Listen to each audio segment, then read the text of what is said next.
বন্ধুরা, village Bhola with মোলা এই চ্যানেলের মাধ্যমে আমাদেরকে সবাইকে স্বাগত জানানো হচ্ছে।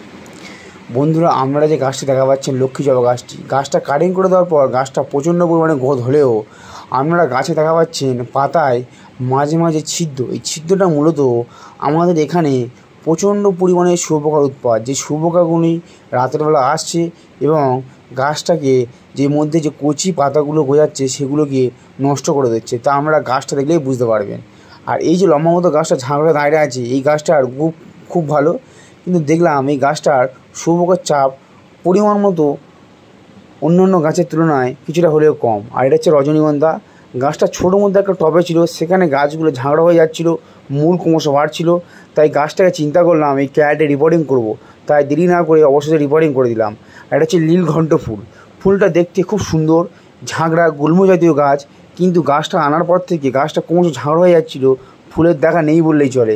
কিন্তু বেশ কিছুদিন হলো গাছটাতে প্রচণ্ড পরিমাণে ফুল দেখা যাচ্ছে।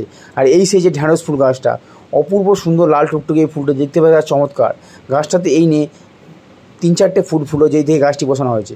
আর বন্ধুরা, ভিডিওটি ভালো লাইক করে দেবেন, চ্যানেলটা সাবস্ক্রাইব করে দেবেন, আপনারা পাশে থেকে আমাকে সাপোর্ট করুন বন্ধুরা, প্লিজ।